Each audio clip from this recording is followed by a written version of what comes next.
Save big on select Whirlpool and Maytag appliances at Lowe's. Right now, get deals on top items like the Whirlpool Stainless Steel Kitchen Suite and Maytag Pet Pro Laundry Pair that removes 5 times more pet hair. Plus, get free delivery when you spend $396 or more. Shop appliances for less in-store or online at Lowe's.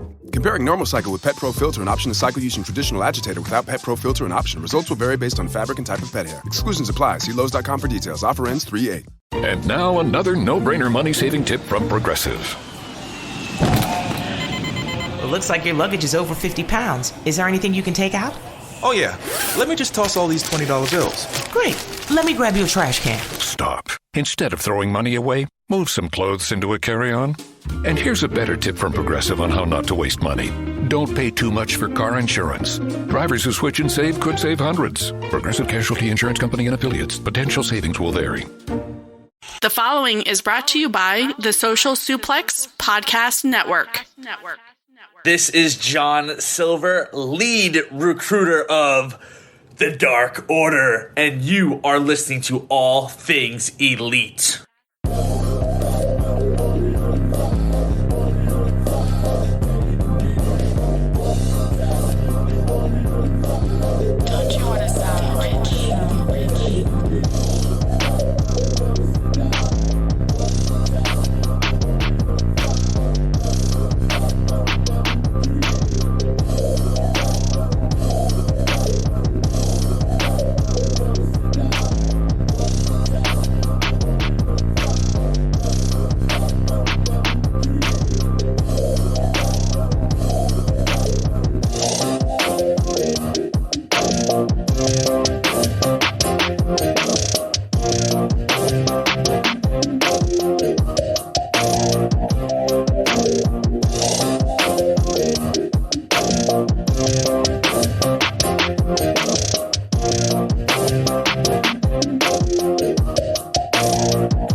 Hello, everybody. Welcome to the 183rd episode of Social Suplex's podcast about AEW with a proclivity for positivity. Welcome to All Things Elite. My name is Austin Sumwitz, and I am the host of this lovely show. Joining with me, as always, is my good buddy and friend, Floyd Johnson Jr. My man, it's Revolution Week. How are you doing? Dude, I'm exhausted. And let me tell you why. Today is March 1st, 2023, March 2nd, where you're at. So I waited to the end of March. I didn't post this every day or whatever, including the day that I had to walk around at all around the Chiefs parade and stuff and spend 8 hours on my feet. I literally worked out every day in February. Damn. Hit the treadie every day in February. All 28 days. And then I did all the walking around on that 15th. And yeah, I just know, they say it takes 21 days to build a habit, and I have taken that till an extreme, and everybody's like, you need rest, and I'm like, I will. I understand you're supposed to work out, rest the day, whatever. Your body needs rest. Yeah. But when you're used to sitting on your ass all day, you have to do something to break that habit. And my extreme way of breaking that habit is literally making myself work out every day.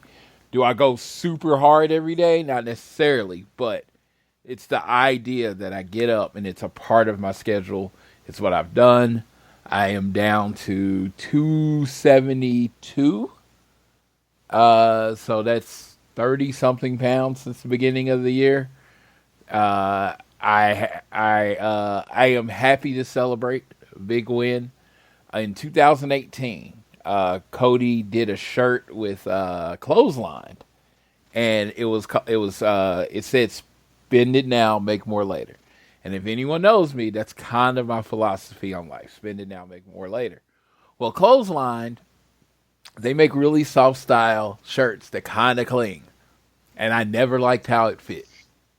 So I got the shirt, and I literally put it in my closet, never to be touched or worn again because, well, this last week I put on the shirt and it fit. And that was a big diet win. That is something I needed to remind me why I'm doing this and that I'm keep going, blah, blah, blah. Like I said, you won't get updates on this every week. Don't get me wrong. It's not my thing. I don't like post about working out every day or anything like that. It's not really my thing. I have no problem with people that do. Some people use it to keep accountable. Some people use it to motivate others. I personally just, I think for me, it puts too much pressure on me, right? Right. When you say you're losing weight, blah, blah, blah, and then you don't post a week and people are like, oh, how you doing? And I really don't want people asking me how I'm doing. I'm grinding in the background. Just know I'm grinding and I'm doing what I can and I'm hoping. And another thing that motivates me is the shock look. When you haven't seen someone in 6 months, you haven't been posting about working out, and they see you, and you're like 50 pounds lighter, and they're like, whoa, you look good. I don't know. That's a great feeling. So sometimes keeping your mouth shut to the bigger feeling. But just overall, I'm feeling good. This week, again, we're into the 30 days of working out. My body is actually tired, but I only have today and Friday before I head to San Francisco. And I am going to be walking in San Francisco because, it's basically a bunch of hills. But other than that, I won't be, working out this weekend. Mm-hmm. Yeah, so I'm super excited about that. And, and I'm putting on my positive face. Some things happened on Dynamite tonight I'm really excited about. Some things happened that not super excited about. So, Dex podcast is really, really good. I have a few wrestling podcasts, but Dex is really good. If you like someone that is almost too honest to the point where it probably gets them in trouble. So yep. I've been enjoying that show too. For sure, yeah. I'm glad to hear things are going well for you, man. And yeah, it's an exciting time right now. We're recording this immediately after the Go Home Show for AEW Dynamite for Revolution Week just wrapped up. So we're excited to get into everything. Before we get into the show, though, we're going to make sure you guys are downloading this fine show on Google or Apple Podcasts. If you listen to us on Spotify or choose to listen, please give us a share with your friends, family, coworkers, whoever you wish. And if you want, you can also leave a rating and a review. Let us know how we are doing. And you can also follow us on social media. We are at AT Elite Pod on Twitter. At Social Suplex are the guys that make this show possible. Please check out all the other shows they have on their network. I am at Austin Samoa. It's SZUMOWICZ. Floyd is at Floyd Johnson Jr. on Twitter. And again, the biggest news of AEW right now is the fact that it is Revolution Week. So we're not going to waste no more time, and we're going to get into AEW Dynamite taking place from San Francisco that aired just a few hours ago as we're recording this. The show opened up with the All-Atlantic Championship match between Orange Cassidy and Big Bill with Stokely Hathaway coming down to the ring with him. And this match was all right, I felt like. Bill had some nice little spots in there. There was a choke slam through a table, which I'm always down for. The finish came up basically as it came down to Orange Cassidy fighting his way up, getting multiple orange punches in there, including one coming off of the top rope, which was a cool little addition. Honestly, this was fine. There was a point where Danhausen comes out basically to keep Stokely Hathaway from getting involved and doing a whole bunch of stuff. He was going to curse Stokely, but up until then, Big Bill held him back while Stokely proceeded to take his arm cast and hit him with it.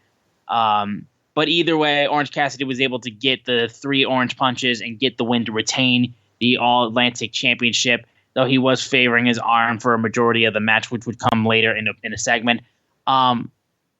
Honestly, I thought this was just all right. I wasn't crazy going nuts for it.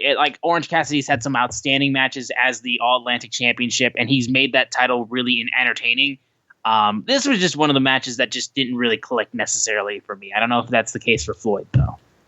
I feel like it was, I thought it was a really good match. And I think had it had any type of build-up, or if Big Bill had been kind of booked as this unstoppable guy, I think that would have added excitement to it.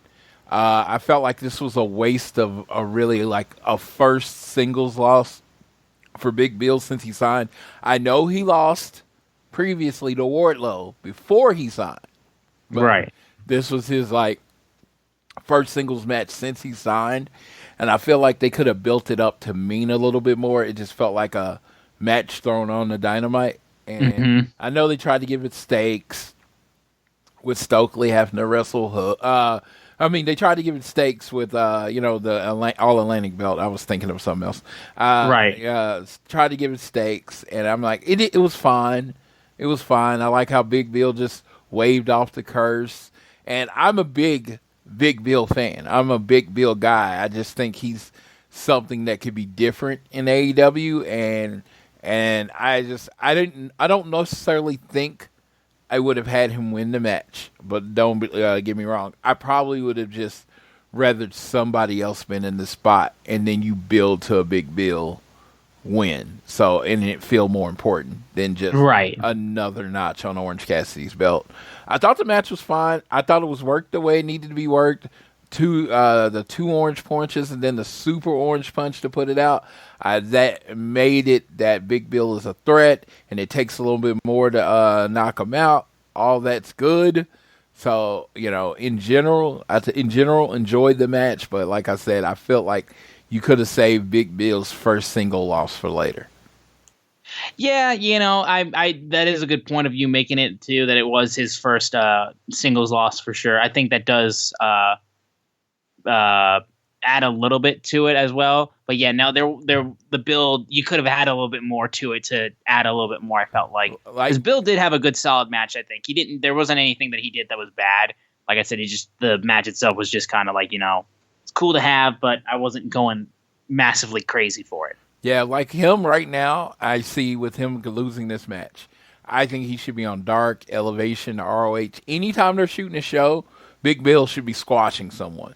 They did it with Sean Spears. Like, Sean Spears was on Dark every week, just artificially, growing his record. So as he got all these wins in a row, when they did bring him on the Dynamite and he wrestled, it's like, oh, he's wrestling. He has a 41 match win streak. And like, now you've made him a considerable threat to whoever he's wrestling. And it's like Big Bill rarely wrestles, and then now he's fighting Orange Cassidy. And it's just like, I don't know.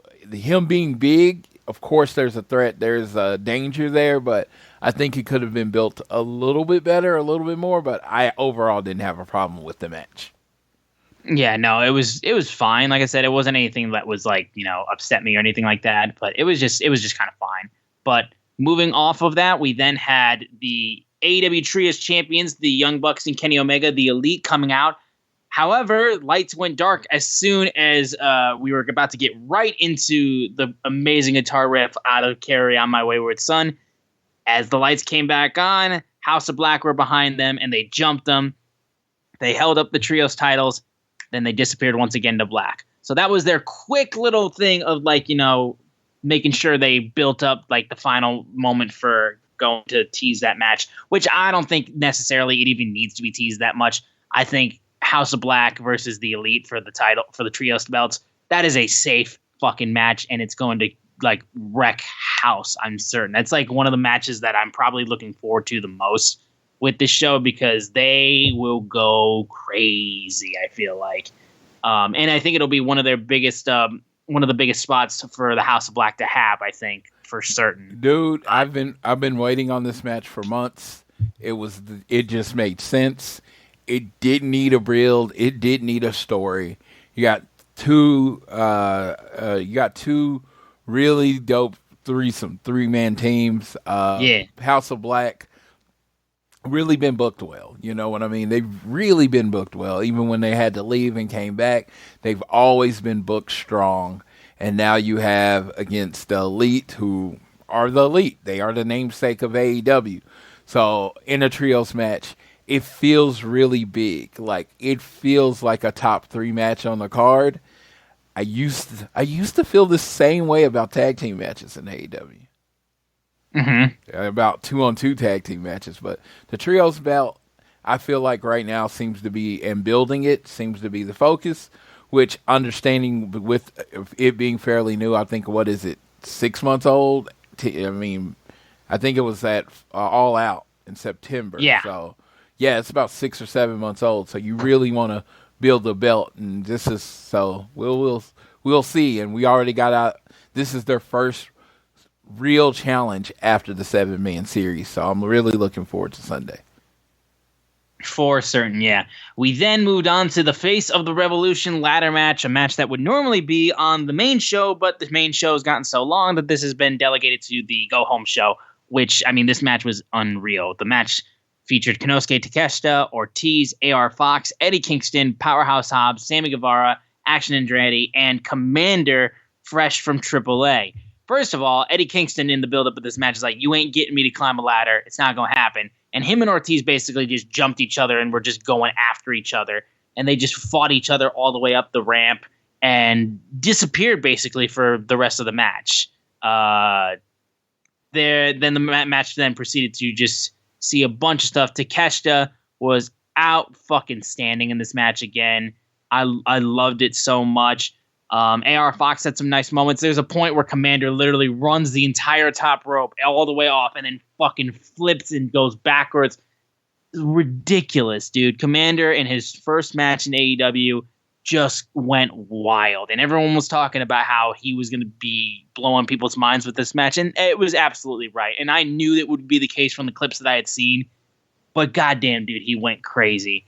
There was a point where Sammy Guevara, this dude died twice, I swear to God. He, Action Andretti was looking to do a Falcon Arrow off of the top of a ladder onto another ladder, and he missed, it looked like, and it looked like it fucking sucked, because Andretti got his leg caught, I think, at one point in the ladder that it was going to land on, and Sammy just landed like a ton of bricks. Then immediately, like a few minutes later, Sammy wants to go and proceed to fall like Jeff Hardy style off of a ladder onto another one as I think he landed on Action Andretti as well. And just fucking, dude, it was a brutal fucking land. It was a brutal one. Then as it was going on though, Action Andretti, I mean, it looked like Takeshita almost had it as he was able to, because Daniel Garcia comes out and he's trying to help Sammy get up the ladder. Takeshita shoves them both off and he starts climbing up, but then Powerhouse Hobbs runs into the ladder, knocking Takeshita down, and also nearly like splitting the ladder in half. So the ladder was so bent and fucked up, they needed 3 referees to let that big man get up that ladder without fucking falling and breaking it. So I understand that the idea, like the fact is like, you know, to win the match, he had to have 3 referees hold the ladder. That ladder was going to be fucking destroyed if that big man went up it without any help. And Taz said it clearly. Go get the other ladder. There was another ladder outside. There was another ladder, but he was just like, you know what? Fuck it, dude. It's like, I got to get this thing. Time's burning down. And it's just like, and it was like, I know it was a silly look. I get it. Like I think people are making fun of it. At least I haven't checked Twitter on the matter, but if people are, I get it. But like, I mean, look, dude just was like, I have to get up this ladder. This is it. And I'm like, yeah. Also, what would be the worst image of him? Like, well, I can't use this ladder. I have to go get another ladder, then get back in, then climb it, and then win the match, or just try to climb it while 3 people hold it for me. I think both of them are bad options, unfortunately. And yes. I don't think it's the problem. He's just so fucking big. He just bulldozed it, and like it almost was split in half. It didn't take away from him being the right choice. No, it was the right. Yeah, he's in San Francisco. He's from the Palo Alto. This is, I guess, North Cal area. So this big win, and basically in front of his home crowd. And it was a dominant victory. It wasn't like, oh, he barely pulled down the ring. He got up there and won it. Face of the Revolution. Homegrown talent, Will Hobbs. I mean, I know that's not really driven home a lot with the men, but Will Hobbs is an AEW talent. I had never seen him before I saw him on AEW, so I'm glad he got his moment. But the best thing about this, other than Eddie and Ortiz just fighting, they got out of it, but everybody got their moment in this match. Commander and Sammy, even Action Andretti looked good. I always want to call him Action Andrade. It's actually Action Andretti. He looked good. Takeshita looked amazing. Only person I would, to me, accepted winning this match that was not named Will Hobbs is Takeshita.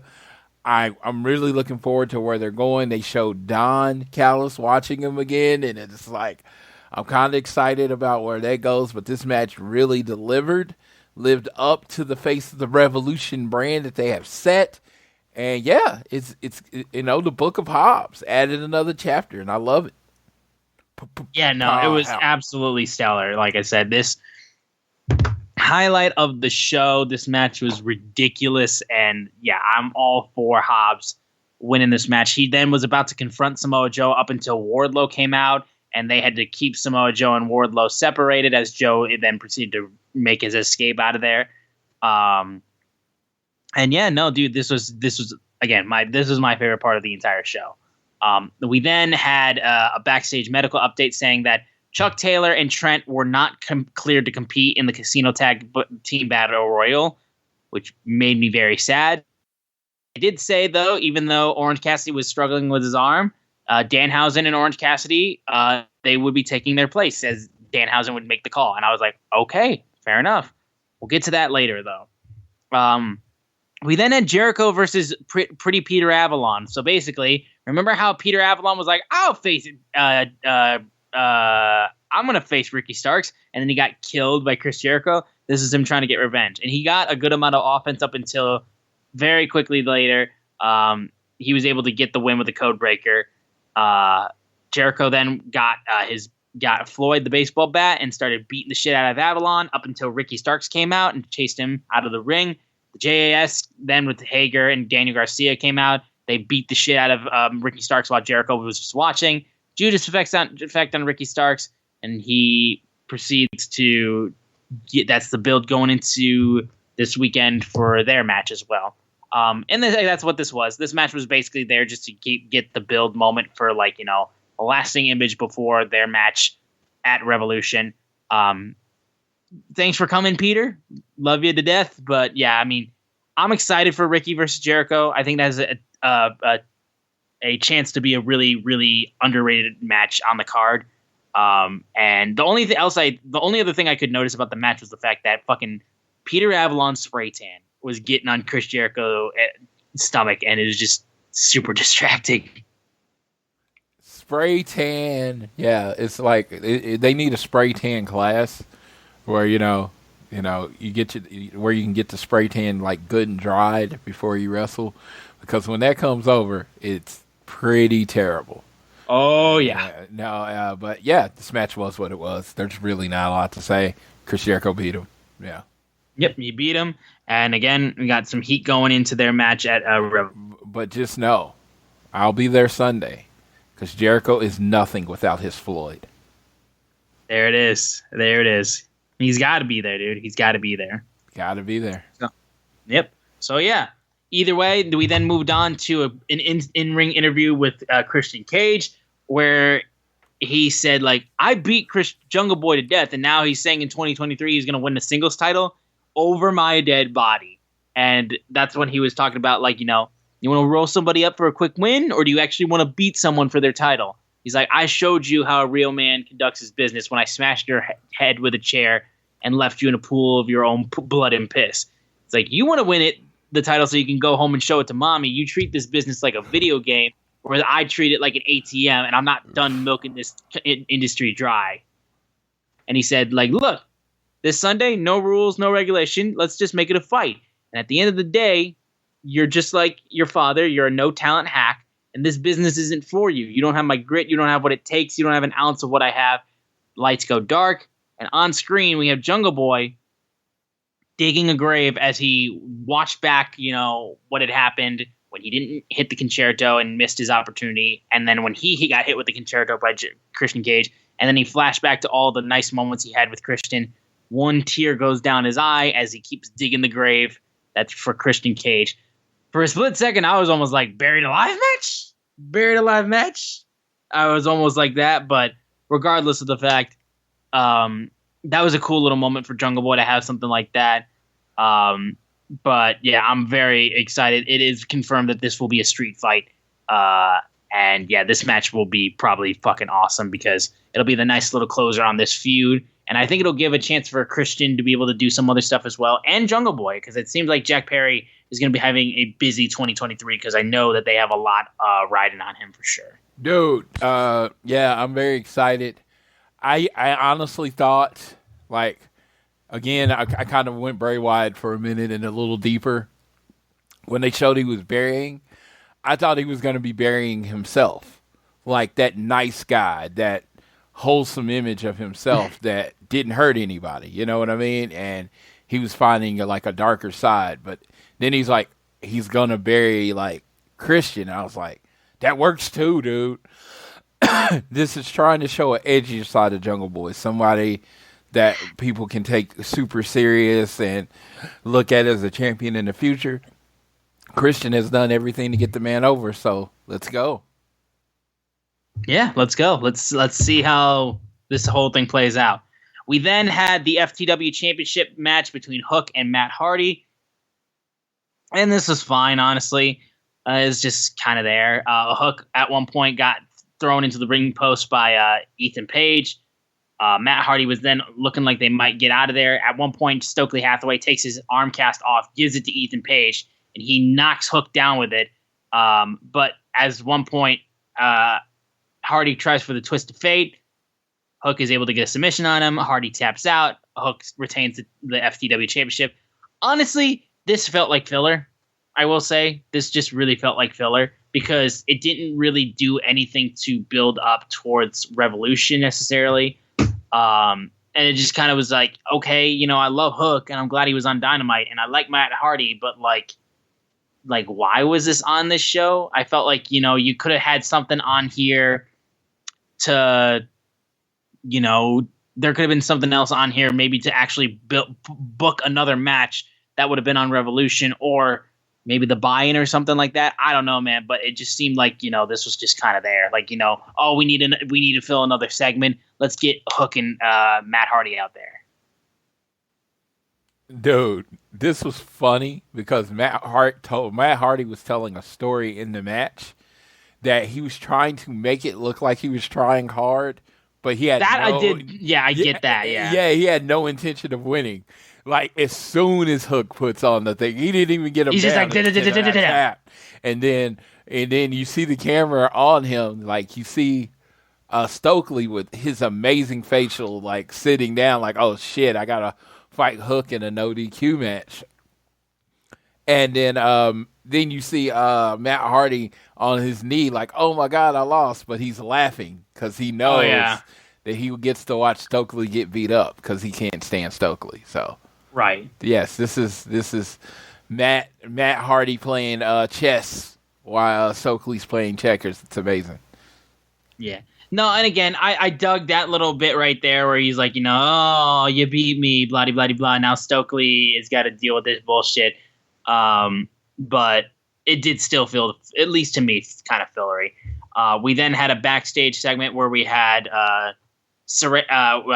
Jamie Hayter and Britt Baker talk about how it doesn't matter, like, 2-on-1, whatever you want to do, like, I'll beat 2 bitches in one night. And then we moved into Toni Storm versus Riho, which I think was a solid match, honestly. I love me Riho. Riho is awesome. Toni Storm really did a solid job as well. At one point, as we get into this, though, Toni Storm then is about to knock on the clover leaf, and then Britt Baker comes out, jumps on the apron. Toni Storm gets distracted, gets rolled up and pinned by Riho.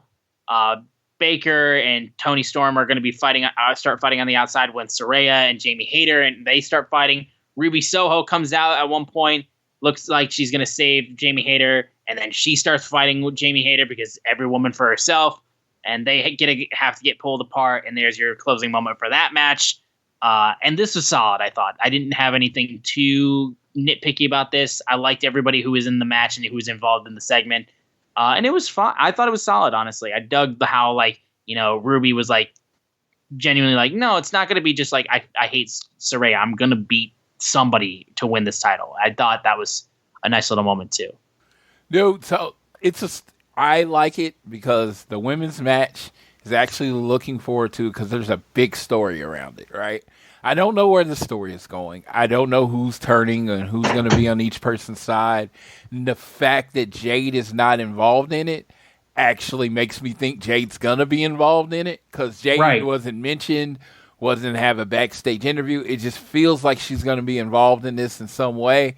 So I am just looking forward to this match because not as much as the match. It's going to be a great match. I think Ruby's a great wrestler. Tony's a great wrestler. Jamie's a great wrestler. So it's going to be a hard-hitting, very physical match. They're going to tell a good story. But what happens at the end, how the match is decided is even more exciting for me. And it's one of those things that, I will always say this about women's wrestling. Excuse me. Great matches are great, right? That's fine. You can tell 5-star matches, all that stuff. But telling great stories is what makes people, really identify with you and look forward to you and turn it on your channel. So they have what could be a great story with these women, and I want to see what they do with it. So, yeah, I'm looking forward to that. There you go. All right, well, then moving off of that, we had the Revolution Casino Tag Team Battle Royal to determine the final team that will be facing the AEW Tag Team Champions, the Guns, and the Acclaimed, and Jeff Jarrett and Jay Lethal in the 4-way for the AEW World Tag Team titles at Revolution. Teams involved, you had the Butcher and the Blade, Angelo Parker and Matt Menard, Preston Vance and Roosh, Lucha Bros, Top Flight, Claudio and Wheeler Yuta of the Blackpool Combat Club, Danhausen and Orange Cassidy, who replaced best friends Chuck Taylor and Trent Beretta, Aussie Open, The Kingdom, and John Silver and Alex Reynolds of the Dark Order. And again, I dig me a lot of battle royals in AEW. They get everybody to have a bunch of cool moments and stuff like that. Then there's a point actually where Roosh, I loved how they had Roosh eliminate Penta. Actually, I thought that was a cool little moment. But that was still, again, we had a point where Angelo Parker is going to try to get Danhausen out, but he's eliminated by Orange Cassidy. Then, however, though, the biggest moment was when Butcher and Blade were coming down to the ring. Dark Order then ran to distract Blackpool Combat Club at one point, and Danhausen and Orange Cassidy eliminated Claudio and Wheeler Yuta. And I was just like, man, really? I mean, I know the BCC and Dark Order have bad blood, but if you needed a team to get slotted in there for that match, like that people could be down to see, I would put the BCC in there. But regardless, the final two teams in there were Butcher and Blade and Danhausen and Orange Cassidy. And right there, you were like, well, there you go. There's your winners. And at one point, Butcher and Blade, they double-teamed Orange Cassidy. Danhausen snuck up behind him, shoved the Butcher and the Blade over the top rope. Danhausen, Orange Cassidy, last-minute replacements, win the match. That's when Jeff Jarrett and Jay Lethal come out. They jump them. The Acclaim come out. They start taking them out. And we don't see the Guns in this match, this moment either, I believe. But yeah, the game. I think the Guns just came out to the ramp. Oh, they just came out and just kind of watched. Yeah, I might have missed that, but that me and Floyd are quite a little bit torn about the decision. I love Danhausen and I love Orange Cassidy, but just bro, what is going on with the tag division? I'm old, so I have to learn new terms, and there's this term called in the mud, as in the AEW Tag Team division is in the mud. I mean, come on, right? You have a tag team, you have what I consider the best tag team division in the world. Just list of names of people that tag up on an everyday basis, that has a brand that you're selling merchandise for, and you're trying to build your company based on. And the teams you put out there are the Guns. They're your tag team champions. Completely understand that.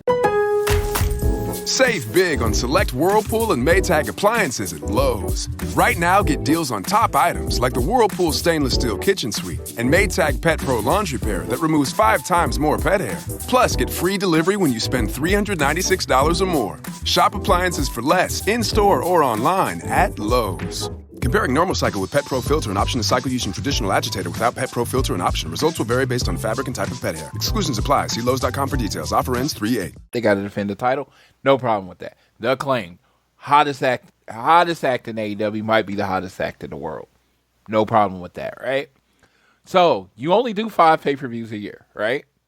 So you have to consider if there's a tag title match on each one. You got 5 chances to show the world that may only get in for the pay-per-view or whatever what your tag team division is, right? So you want to put on like the best out there or the upcoming or the brightest. And I think they did a really good job of that last year during their pay-per-views, right? Even though they didn't feature FTR enough for my personal stakes.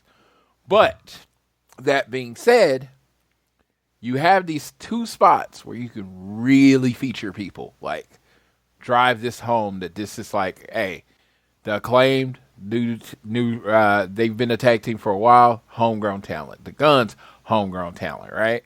So you could throw Top Flight in there, homegrown talent, and then Lucha Bros or whatever. And you have a fire 4. But what you give us is, for some reason, I don't know if he's a ratings draw, if he moves his merch, or if Tony Khan, he has something on Tony Khan, which I'm kind of leaning towards to. You had Jeff Jarrett in a pay-per-view match. Jeff Jarrett is getting, like, pay-per-view matches. I was like, is that what you brought Jeff Jarrett in for? And then Jay Lethal. It's like, and as a tag team, really all they do is lose. So you give a lower-tier tag team, them, and then you give us the makeshift tag team. Danhausen, a true comedy wrestler, right? And OC, who already has another title. I like OC. I don't call him a comedy wrestler. I take him very serious. But it's just like, you have all these tag teams to feature. You only have a limited amount of slots. Why is this team in there? Now, Sunday might come, and someone's like, maybe they're holding the spot for FTR. And I was like, man, maybe that's wishful thinking, or whatever. I'm like, I think these are the 4 teams we're getting Sunday. Maybe I'm wrong, but that's what I think. Maybe I'm right. Whatever.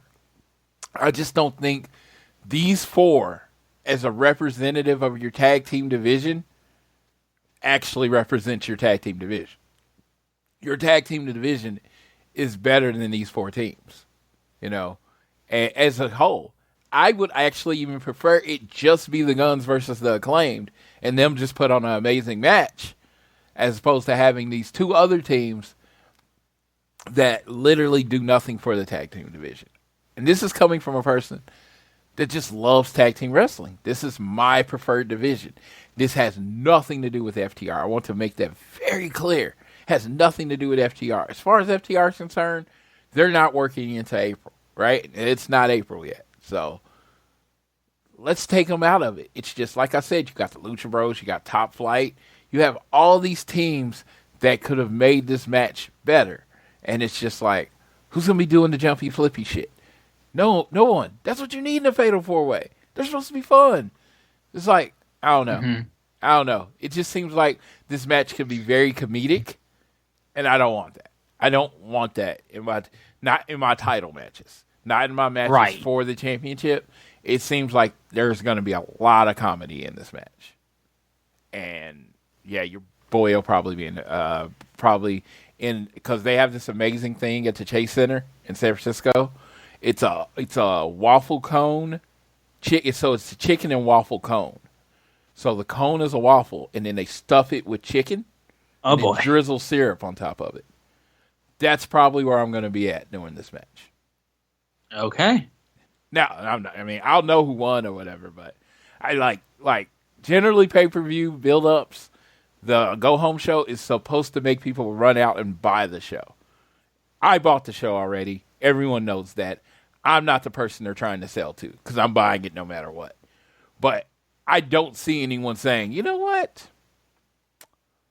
Yep, they added Orange Cassidy and Danhausen. Here's my $49.99. Did it make you more excited for the tag match? Exactly. Didn't make it like, and that's the large Twitter. I know very small percentage. Actually, not very small. I think Twitter And social media is a very much larger percent of the audience in AEW than it's, say, WWE, right? Yeah. And not a lot of positive tweets about this Fatal 4-Way. Or 4-Way. It's not Fatal 4-Way. Fatal 4-Way is a WWE thing. But there's not a lot of positive sentiments about these 4-Way tag match. And you're getting it from people that actually like Danhausen. People that like Orange Cassidy. People that like, like Jeff Jarrett and stuff. They're just like, is this your best foot forward in the tag team division? Right. That's the thing. We know what this tag division is. And as much as I love the everything like that, this is not the best you could offer, I feel like. Yeah, so my guy Phil from Elite POV, big oof on that Fatal 4-Way tag match at Revolution. That will be my snack break. And I'm still excited because, again, I do like that. This is the biggest moment I think Danhausen's had in AEW. I think for sure. I'm not gonna discredit that because Danhausen is huge. No, and that's the whole thing. I like Danhausen, but he's not a person that needs to be featured in a match. He brings so much more to everything else. He doesn't have to be featured during the match.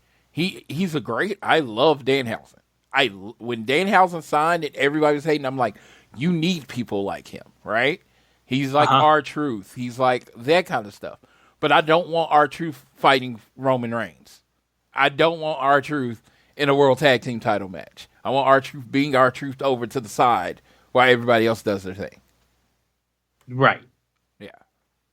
No, so. Yeah. We'll move off of this, though, and we'll get to the finale of AEW, which is of Dynamite, which was hearing from Bryan Danielson ahead of this 60-minute Iron Man match. Basically, he's talking about how years ago he had to retire, and now it's 2 years later, he came back, and he said, if you fight for your dreams will fight for you. And that's when MJF came out, and Danielson just proceeds to just let him, literally Max just stands there and just kind of watches and takes everything in and then just leaves it there. Danielson talks about how every single shortcut he's taken it, and every cheat that's right there, you take it. And he's like, if there's one thing you do deserve, it's your fiance leaving you. And I was just like, shit, all right, we're holding on to this again. And eventually he's like, you know what?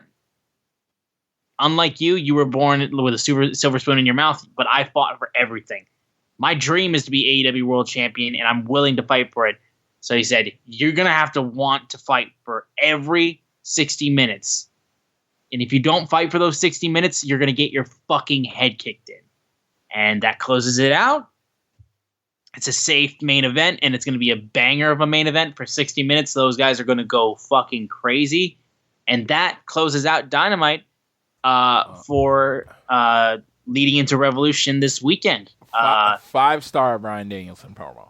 No, dude, it was outstanding. Danielson, I didn't want, like I said, I don't want to repeat everything he said because honestly, I don't think I'll say it as good as Bryan did. You should absolutely check out the promo. And it's unlike the other thing that we just talked about, this had the exact opposite on the excitement for the pay-per-view.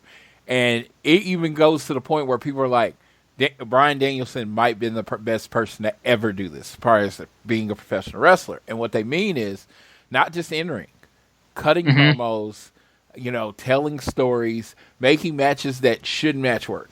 Do you know, Bray Wyatt? I'll use him in the WWE. I mean, a lot of people have the consensus, I'm not saying this personally, that when you worked with Bray Wyatt, you never came out looking better, right?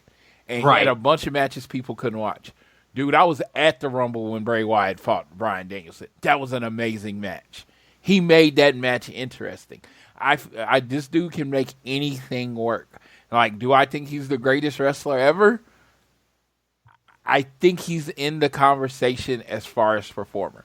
If you're taking out drawing dollars and all that kind of stuff, and you just talk about performance, the performance, there is nothing he does bad in wrestling. When you need a heel, he can be the most despicable heel. He can MJF you. When you need a baby face, he's Ricky the Dragon Steamboat. And when you need an ass kicker, he's Jon Moxley. He can be whatever role you need him to be. And to be that good of a Swiss Army knife is amazing. And tonight, he was a fiery baby face that is going to do everything he can to win. Yeah. So, dude, it's like, I'm brilliant. so fucking hyped for it, dude. I'm so hyped for it. Yeah, it was an excellent promo. Excellent promo. Yeah. All right. Well, then that is going to close it out for AEW Dynamite. Now, for Rampage, we did get confirmation, at least, that there's going to be a 4-way tag match between Top Flight, Dark Order, the Blackpool Combat Club, and Aussie Open, which should be a fun little match. But then not much else was announced for Rampage other than that. Literally nothing else. Yeah. Literally, I was scratching. I messaged 4 people, like, did they announce a match and I missed it? Because I'm wondering if they're going to do the Hook and Stokely thing. No DQ match. If they're going to do that on Rampage, what are they going to do on Rampage, to make people tune in? So I'm very interested in that because they didn't announce a lot. And I've had TK up this whole time that we're on the show, hoping he announced another match for Rampage, but nothing else has been announced. Right. No, so it seems that we're just going to have to wait for what comes next for Rampage. But we'll move then real quickly. I mean, we're going to get right into predictions now for AEW Revolution that takes place on March 5th. Dude, so I'm so excited about San Francisco. I'm hyped that you're going to be able to be a part of it, dude. Yeah, so y'all have been hearing about my dieting at the beginning of the show. What you don't know is when I travel, that's going to be my off time. So, I'm addicted to sweets. I have the worst sweet tooth ever.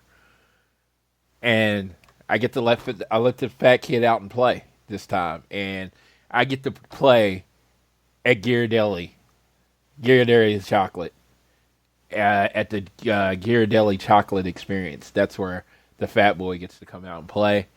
I'm literally going to get the biggest sundae you've ever seen. I'm going to send it out on the All Things Elite account because I don't want to joke. I ain't playing. I'm probably going to go into a diabetic coma. I'm really excited about that. And then, I'm going to see JR and I'm going to see it. But everything is secondary to this Sunday that I'm going to have. Because when they ask me what I want in it, I'm just going to say yes. So I want everything on it. So no, there you go. I'm looking forward to that. But yes, let's talk about wrestling. Let's put our predictions out there. Let's go. Yeah. So we'll go off. I'm gonna go this way. We have Christian Cage versus Jungle Boy Jack Perry in a street fight, and I see Jungle Boy winning this one for sure. Yeah. After the way Christian won the first match, dude, Jungle Boy has to win this one. I'm thinking Concerto. I'm thinking that it's got to be ending. That's got to be the closer, dude. Like they built it up like that. It's got to be the way that they close things out. Yeah, I think he hits the Concerto and just like puts his foot on him and pin him. It has to be a dominant way to close it out. I've been under the strong feeling that this might be like Christian's. Like I think he signed a 3-year deal, right? Right. And I think he debuted at Revolution 20, right? Something like that. Something, yeah. Yeah, and I think this might be it for him. This might be them writing him off. So, Concerto. All right. We then have Chris Jericho versus Ricky Starks. My heart wants to say Ricky Starks, but part of me thinks Jericho wins this. But at the same time, too, I think Jericho's at a point right now where he's really giving. He's giving a lot. And I think he'll give a win to Ricky Starks because I just feel like I want Ricky to be huge, dude. I want him to be huge. And Ricky Starks, I think I'd have him win this match. I'm going with my heart. I'm going to pick Ricky Starks. Well, they booked this thing completely backwards. So I'm going to go Jericho. It should have started with Jericho winning and then built to Ricky winning. So the lasting moment is Ricky winning. But Ricky won, and now it's building to another match, which I've heard the promos. I still don't understand why Ricky wants. He's already slayed the dragon. Yeah, exactly. Like, I still don't understand it. But now we're getting another match. The only thing that makes sense is Chris Jericho wins. Right, just to bounce it out. But again, I just don't know if this feud continues, though. Yeah, I don't think it continues. So I don't know what they do. And maybe it's whoever Ricky's going to feud with next, because the Inner Circle is, banned from ringside. That doesn't stop Jericho from bringing somebody else in, and that might end up being who Ricky Starks feuds with next. That's all I can think of. I mean, that's just me, like, thinking out loud. There you go. Then we have the AEW Women's World Championship. Jamie Hayter versus Soraya versus Ruby Soho. And look, here's the deal. I love Ruby Soho. And even though I was screaming for Ruby Soho to win the TBS title, she didn't. I'm picking Jamie Hayter. I still think having her continue her reign is the best option. Even though I think there's a slight chance we see Soraya win, I'm sticking with Jamie Hayter personally. I think Ruby Soho turns, and the way that Soraya gets Ruby Soho to turn is by giving her the title, and our new champion and the heel leader of the Outsiders, Ruby Soho. All right. That's the big pick from Floyd. If it hits, then he's going to let us all know that he told us. So if not, it never happened. So yeah, never. TNT Championship, Samoa Joe versus Wardlow. I don't think they'll put it back on Wardlow as much, though Joe, being the double champion he is as a Ring of Honor television champion, and we'll probably be seeing him do stuff with Ring of Honor and run out now that's coming back. I think it's Joe. I think it's Wardlow. I think we're built to Wardlow gets his revenge. Then we get Wardlow versus Powerhouse Hobbs Wednesday on Dynamite. So I'm going Wardlow all the way.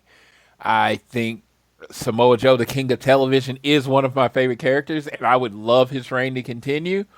But I think we go Wardlow. And it's Wardlow to me unless there's interference and it leads to another feud. But I think Wardlow seems like your next guy.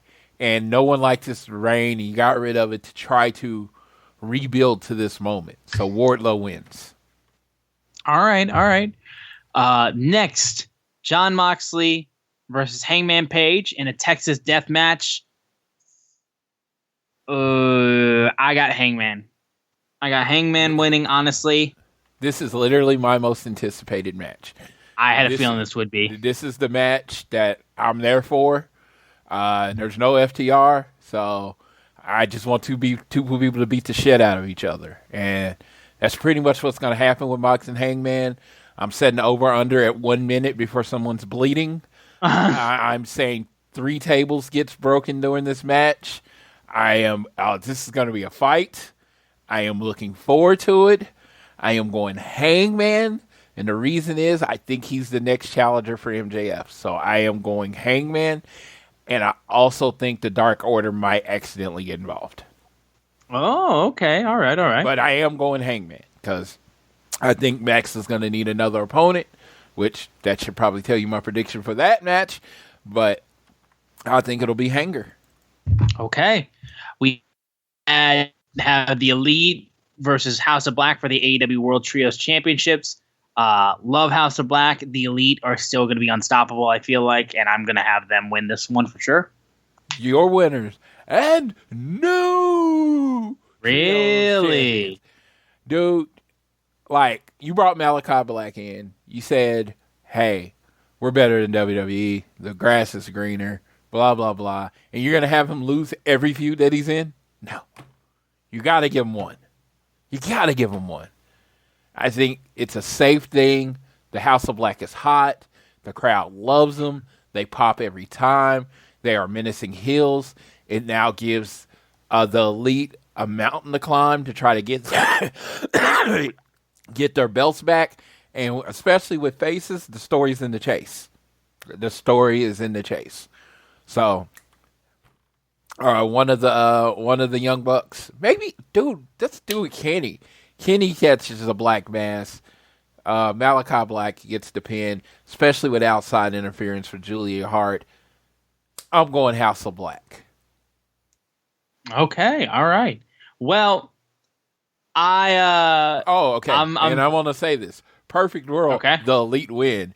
Then 3 men dressed in black come in and attack them, and it's CM Punk and FTR. That's exactly what I was going to say.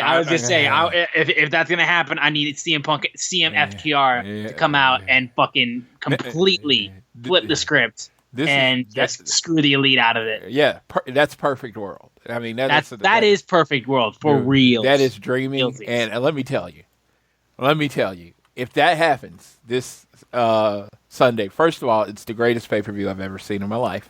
Yes. I won't see any more of the show because I will faint. I will just pass out and be done from excitement.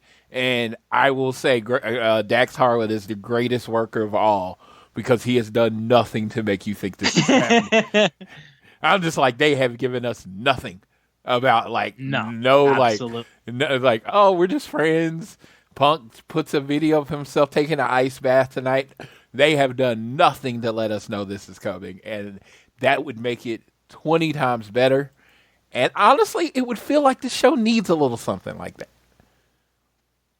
All right. Yeah. I mean, I would love it. I would love nothing more. I would love nothing more than that. Dude, I'm like, seriously, I will be standing outside of Chase Center, calling you, yelling incoherently into the phone. You'll be like, I know you're excited, but I have no idea what you're saying because that's how fucking pumped I will be. I'll probably have already seen Punk on Twitter and start crying again. Yes.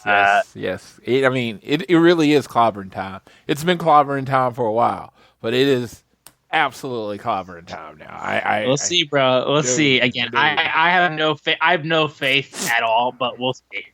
I miss him. I miss him so much. Dude, I mean, like, I can't shut up about it. Dude. I swear. Like, I miss him, and people are tired of hearing me say, he's coming back. And it's like, yeah, it's just, I want him to come back. I want CMFTR to be a thing. I want them to pick a different name, because I don't really like that name. But, yeah, I want them to do the thing, and I want it to be the thing I truly believe. An CMFTR versus the Elite rivalry. Yes, it would main event any show. It would elevate AEW, though. I think with the drama that has happened in real life, the people that are kind of on the edge, like kind of pay attention to wrestling, and they read the results and all that stuff, and they wait for something good to come, I think those people tune in. Because there is a realness to it. You know? There is a shoot aspect to it. So, and those are the storylines that work the best. All right.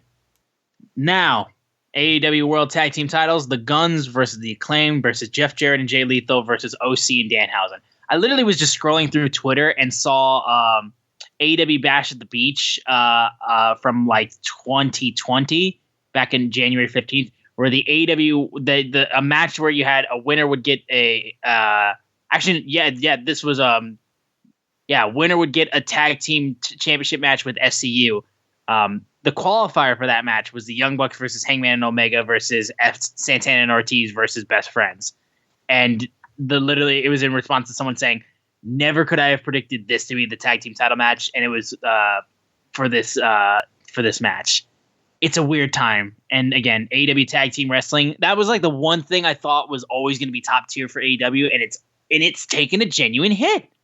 And I don't like saying that, but it's true. Well, when you have your best tag team in the three-way division, you have, to me, I thought that should be like a dominant tag team in AEW, the Kings of the Black Throne, which is Malachi Black and Brody King. I think they would bring something different to the tag team division. But you have them in the trios division.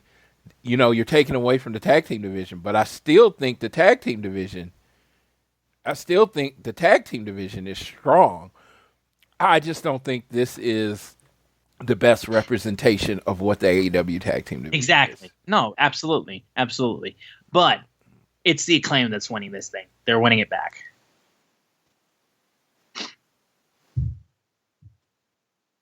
Oh, you there? Yeah, okay. This is exactly, I accidentally had on mute. This is exactly how I said it was going to happen a week before this, and I'm going to stick with it. The Guns win. They celebrate in the ring. That music hits. Dun, dun, dun, dun, and out in the ring that comes in, and then they just run in and start whooping that ass is FTR. And I think FTR comes back on Sunday. Okay. All right. I mean, the Elite versus that was a dream scenario. This is what I really think is going to genuinely happen, is the Guns are going to win the Fatal 4-Way, and then FTR is going to come back. Okay. All right. Well, finally, closing things out. AEW World Championship Iron Man match. MJF versus Bryan Danielson. I'm so looking forward to this. Honestly, I know you're looking forward to the death match. This is my most looking forward to match of the entire show. These two are going to put on a wrestling clinic, and I'm so stoked to see it. But MJF, he will be retaining his title. I love Bryan Danielson. He'll be back here eventually. This is MJF. The devil will continue to reign, and MJF will win this Iron Man match. I don't know how he'll win it. I don't know if he'll have shenanigans or whatever the case may be, but it's going to be Hangman Adam Page. I mean, it's going to be MJF absolutely winning this match, I'd say.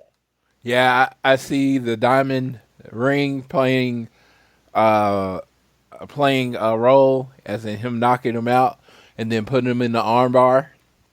The referee raises the one arm up once. He raises the arm up twice. 3 times, and he's out. MJF wins by 1 and he keeps the title. Now, if Floyd was booking this, and people would hate it, I booked that it ends in a tie. Really? That's what I would do. Then you get one more match, because you have from March, whatever, to all the way to the end of May before the next pay-per-view. Right? Okay. End in a tie. MJF, shitty heel, gets to keep his title because he didn't lose. They do like the spring breakout or whatever match. You build to that match. MJF, that's where he actually wins and then moves on to the next guy. All right. But I'm a draw person. I like draws. I grew up in the 80s. Draws were used a lot. 60-minute time limit draw was the way. So MJF considers himself an old school heel. Man, it's not that I won. It's that I didn't lose. Okay. Yeah. But again, I don't think they're going to do that. AEW seems to be a finish company. So yeah. I think he hits him with the ring. He gets a pass out, tap out, and that's how he beats him. There you go. Well, that is our preview of Revolution. Real quick, though, it was put on Twitter only a few minutes after AEW Dynamite went off the air. Eddie Kingston was interviewed afterwards about why he wasn't what's the deal with you and Ortiz? You guys just fought throughout, all the way up the ramp, and then we didn't see the rest of you, and then you weren't even back in the match. And he just basically goes, I quit AEW, peace, and just walks out the door. So we'll see you in Ring of Honor, Eddie. We'll see you in Ring of Honor. Which Ring of Honor starts Thursday night, 7 o'clock Eastern, 6 Central. So make sure you tune into that. Yeah. I will be doing quick recaps, not very long, 2-minute recaps each week on the show, just kind of let you know what's going on and what's it building to and everything, because ROH, for all intents and purposes, is AEW, so they're kind of the same thing. So I will be giving you updates there. It's crazy. I don't know where it's going. I have unfortunately been spoiled on some stuff from the ROH, so I still know where it may be going, but I'm not going to talk about that until next week after it is aired. Make sure you sign up for Honor Club. We have an account for Honor Club. I can send you, creds, hit me up. So you can watch the show. But, there's 14 matches. So it might be very well all of 2 hours. There's a world title match. It's going to be a banger. Just make sure you watch the show. Yeah, that's it. Yeah, but it was crazy how it was done. It was I quit AEW. He didn't say I quit wrestling. He said I quit AEW specifically. Yeah. Yeah. Exactly. So, yeah, it's going to be interesting to see what Eddie does from now on. But I'm excited to see what he does because I love Eddie Kingston so much. But we just got one last little thing that we want to get to. Floyd's got a little bit of news and notes that he wants to get to. So, Floyd, you can take it from here. It's just one piece of news, and probably all of you have heard it. Best Buy, people had pre-ordered AEW Fight Forever. Best Buy sent out a new updated release date, 3/31/23. So that's end of the 28 days from Friday. Like 4 weeks from Friday, we're supposed to get AEW Fight Forever. So yeah, if you're going to order it, now's the time to pre-order it. I will actually be in Los Angeles that day because I will be attending Dax Harwood's FTR. FTR with Dax Harwood is doing a live show at WrestleCon building. At the WrestleCon building in Los Angeles.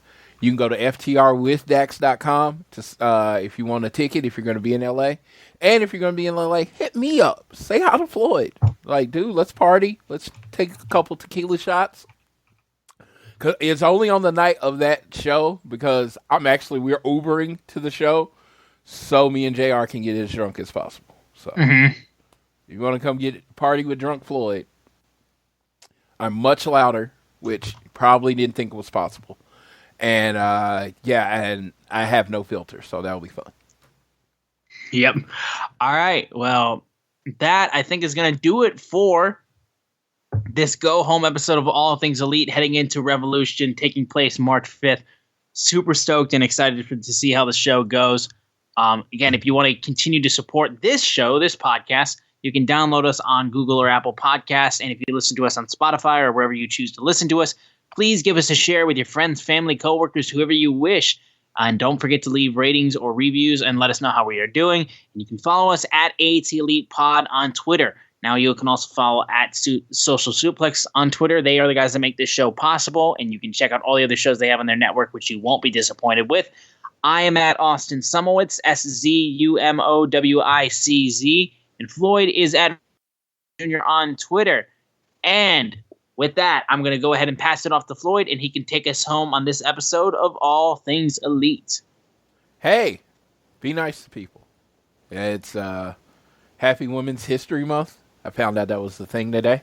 So, straight up, if you're a woman, listen, Happy Women's History Month. But be nice to people, all the time. There's no reason to be mean, especially on social media. You don't know what people are going through. I just seen that a lot lately, and it's just really tugs at me. Just, try your best. Be nice to people. Have a good one, and enjoy Revolution. And I thank you for listening to the show, and I will leave you how I always leave you. Whether it is home, work, or school, always do your best to be elite.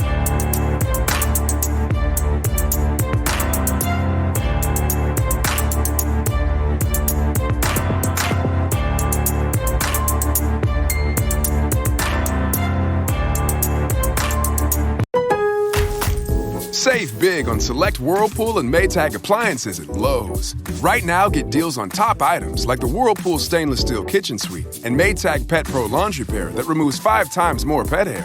Plus, get free delivery when you spend $396 or more. Shop appliances for less in-store or online at Lowe's. Comparing normal cycle with Pet Pro Filter and option to cycle using traditional agitator without Pet Pro Filter and option. Results will vary based on fabric and type of pet hair. Exclusions apply. See Lowe's.com for details. Offer ends 3/8.